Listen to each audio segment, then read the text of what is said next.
Take a look at the poster. The title of the poster is called Compromising. Think about a time when you compromised. Maybe it was with a brother or a sister. Maybe it was with a friend. What does the word compromising mean? Our job today is to identify the author's purpose and to find evidence within the story to identify if the author's purpose is to persuade, inform, or entertain. Sometimes you need to answer questions about a passage that you've read. Some questions will require you to identify the author's purpose. Today we're going to read and answer questions. Some of the questions will ask you to identify the author's purpose. Here we go, follow along with me as I read the story called Compromising. Dear Diary, I learned a new word today. That word is compromise. Let me tell you how I learned about compromise. Earlier today, my younger brother and I wanted to use the computer at the same time. We argued who would use it first. My mother found us arguing. She told us that it was silly to disagree over a computer when both of us would get to use it at some point during the evening. Her words made sense to me. It really didn't make any difference which one of us went first as long as we both got a turn. In the end, I let my brother use the computer first. And believe it or not, I felt good about my decision. Maybe one day soon, I can teach my brother about compromising. Talk to you tomorrow, Linda. What is the question asking us to do? What is the author's main purpose in this passage? Is it asking us to find the main idea? Is it asking us to summarize? What strategies are we going to need? And how do you know?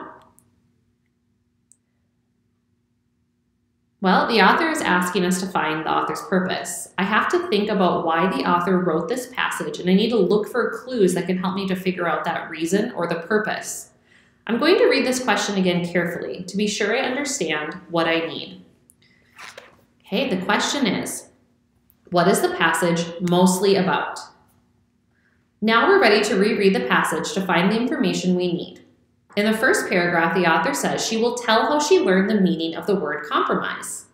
I will read on to see if the author's purpose is to inform. The second paragraph tells a story about the author and her brother. Stories are often told to entertain readers, so the author's purpose may be to entertain. I'll keep reading. If I were writing this passage, I might try to persuade readers that they should compromise. But instead, the author describes her feelings as compromising with her brother. Once again, the author is informing readers about learning about the word compromise. The author does not tell the dictionary definition or the word compromise. The author tells us how she learned about the word's meaning through experience. So I think the author's main purpose is to inform us. I had to think like the author to figure out the answer.